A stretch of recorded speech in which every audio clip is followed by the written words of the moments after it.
Sejam muito bem-vindos ao meu canal, meu nome é Aida Lourantes e hoje eu vou falar para vocês 10 dicas maravilhosas para melhorar o seu método de estudo.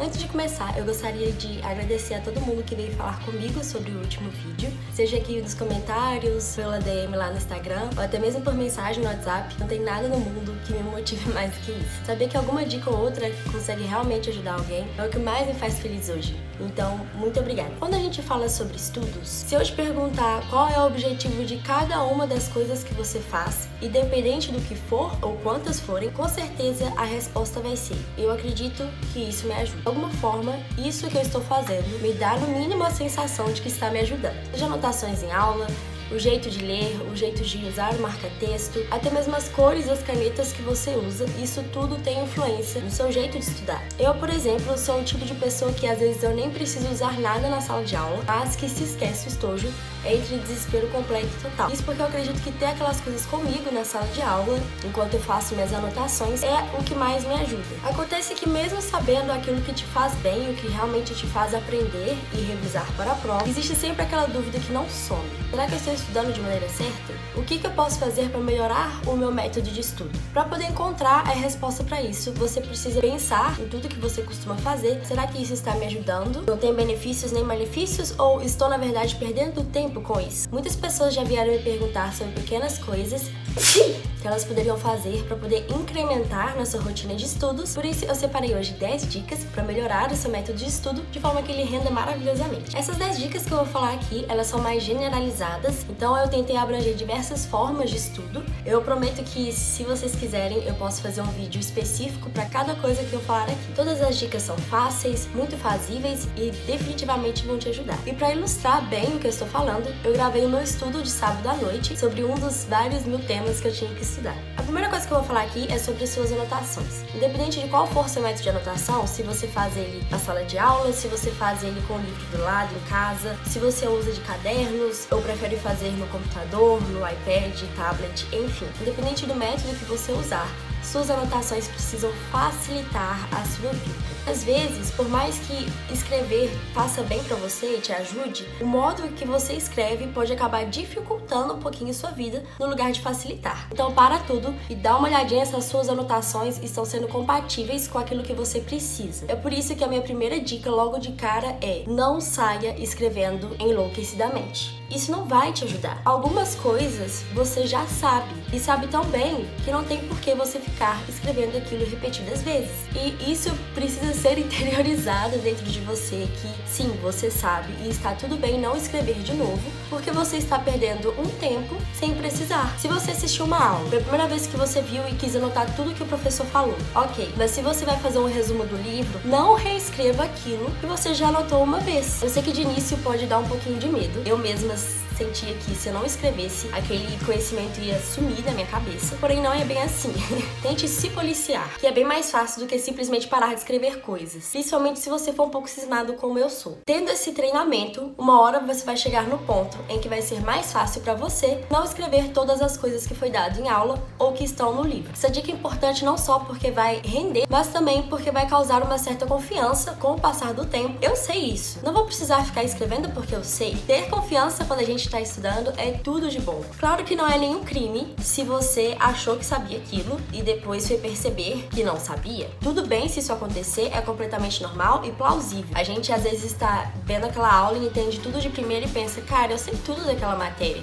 E aí quando você vai revisar para a prova, percebe que precisa de dar uma estudadinha a mais. Você tem esse momento em que você percebe: ok, eu deveria sim ter anotado aquilo lá atrás. Para resolver isso, eu venho com a segunda dica: deixe muito espaço nas suas anotações. Acredite em mim, o espaço é maravilhoso. E isso por diversos motivos. O primeiro deles é esse exemplo que eu dei, em que você percebe que não anotou algo que deveria estar ali. E aí você tem um espaçozinho para poder colocar aquela informação a mais. Segundo, ter um espaço para fazer pequenas fazendo as anotações depois, enquanto você estuda, é maravilhoso. Sem contar que quando você tem um caderno espaçado, é muito mais fácil de achar alguma informação depois. O que funciona aqui é como se você estivesse lendo um livro de ficção, um romance, por exemplo. Quando você pega uma página que tem um bloco de texto, é muito mais difícil de ler do que aquele texto que tem parágrafos e diálogo. A terceira dica, ainda sobre as suas anotações, é não saia escrevendo no primeiro contato que você tem com aquela matéria. Isso foi algo que mudou a minha vida.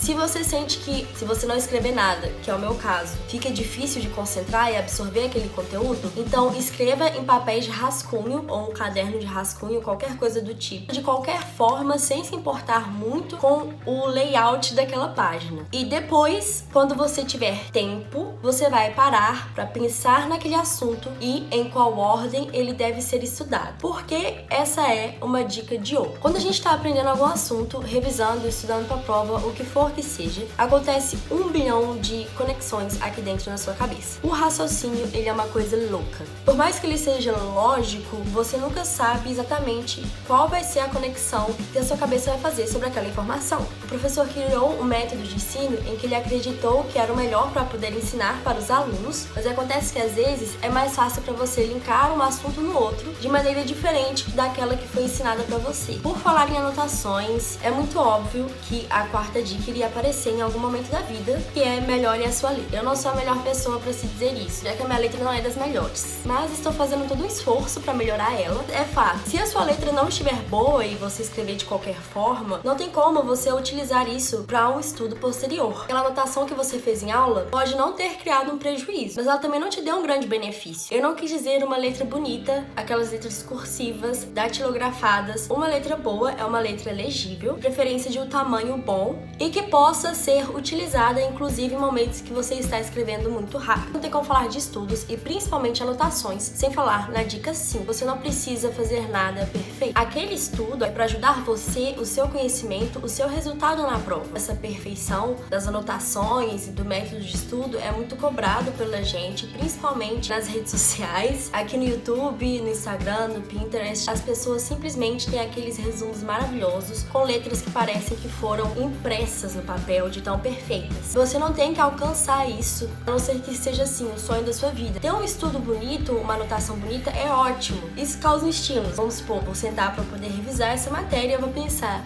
essa anotação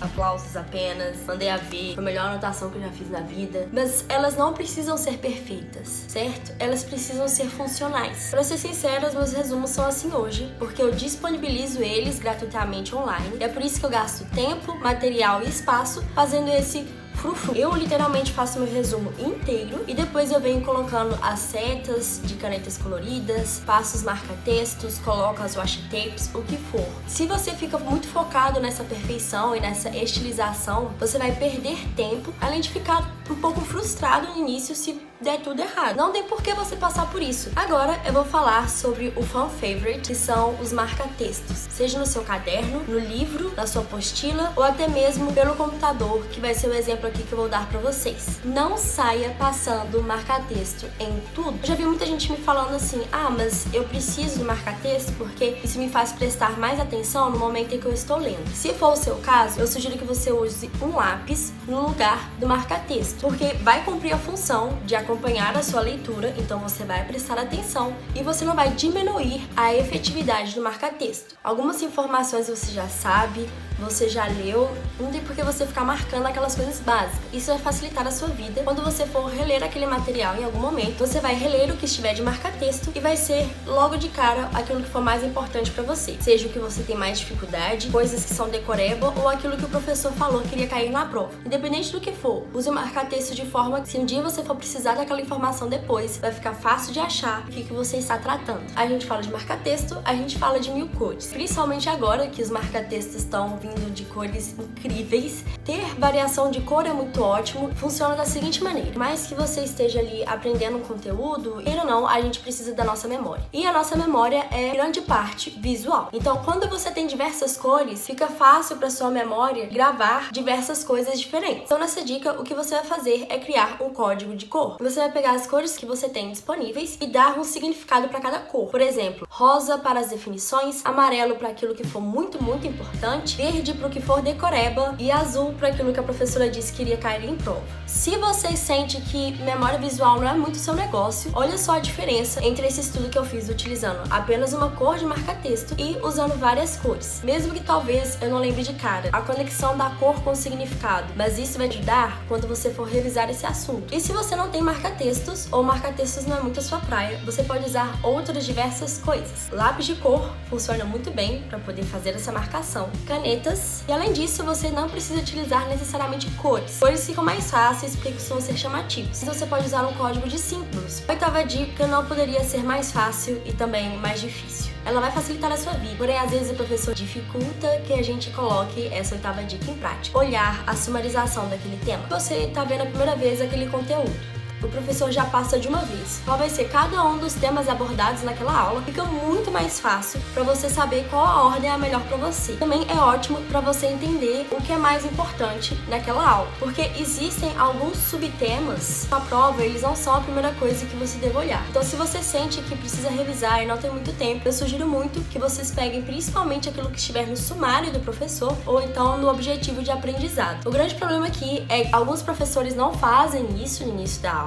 Outros até fazem, mas são aqueles professores mais confusos da vida. Então essa dica, quando eu estiver estudando ou assistindo aula, daqueles professores que costumam ser mais consistentes. Por falar em sumário, a nossa nona dica são post-its. Os post-its ajudam incrivelmente e a gente usa pouco. Para poder explicar melhor essa dica, eu vou contar um pouquinho de como foi para mim descobrir as 1000 maravilhas dos post-its. Primeiro, eu usava eles de maneira inconsequente, porque não tinha um critério. Eu pensava, isso eu acho que é algo que eu deveria escrever em post-it. Depois, quando eu ia reestudar aquela anotação, eu não sabia se o post-it era algo muito importante, se era algo completamente desnecessário. Era uma mistura danada. Eu aprendi a ter critérios específicos para o post-it. Pelo que for assim, o professor chamou muita atenção. Hoje em dia eu coloco um post-it, porque ele sempre tem uma cor chamativa, ele está em uma disposição diferente do resto da sua anotação, então você tende a bater o olho no post-it primeiro. Post-its ajudam a encontrar coisas. Não sei como é pra você, mas eu tenho um caderno para todas as matérias. E eu colo sempre na beiradinha do meu resumo, de forma que você consiga ver por cima, quase como um índice pra fora. Por que não colocar os post-its no meio do texto do livro? Pensa quantas vezes você faz a leitura de um texto. Então, uma forma que eu encontrei de facilitar um pouquinho essa procura pelo assunto é colocar post-its por cada tópico. Nesses post-its eu faço uma sumarização daquele tema. E pra terminar o nosso vídeo de hoje, vem a nossa 10ª dica. É a coisa mais óbvia e que a gente menos faz no mundo, que é anote as suas dúvidas. Eu não sei nem dizer o número de vezes que eu tava estudando aquela coisa difícil e que eu tive uma dúvida, alguém me respondeu a dúvida e eu pensei, ok, eu entendi, eu superei isso. E aí, na hora que eu vou estudar pra prova, eu descubro que eu não superei nada. Então, quando você escreve a sua dúvida, se ela aparecer de novo, ela vai estar ali. Para ter uma dúvida, significa que você fez um raciocínio para chegar naquele pensamento ali, naquela pergunta. A chance de você passar pelo mesmo processo é muito grande. Então, assim, anote as suas dúvidas. Não passem pela raiva que eu passo. E principalmente se foi algo que você demorou a entender. Aquela dúvida que você ficou ali minutos para descobrir a resposta. Você custou achar alguém que soubesse te explicar de uma maneira plausível. Anote essas perguntas e as respostas dela. Por hoje eu acredito que seja só. Eu espero que essas dicas funcionem para vocês. Todo o material que eu usei está descrito aqui embaixo. E qualquer um desses assuntos que vocês sentirem que precisa de um vídeo só para eles ou algo desse tipo, vocês podem me contar, pois são todo ouvidos. Espero muito que vocês tenham gostado do vídeo de hoje. Não deixem de dar aquele like, de se inscreverem aqui no canal e de me contarem nos comentários o que vocês estão achando dos vídeos, se tem alguma coisa que vocês gostariam de ver aqui e qual dessas dicas vai ser a melhor pra você. Vejo vocês na semana que vem. Beijos!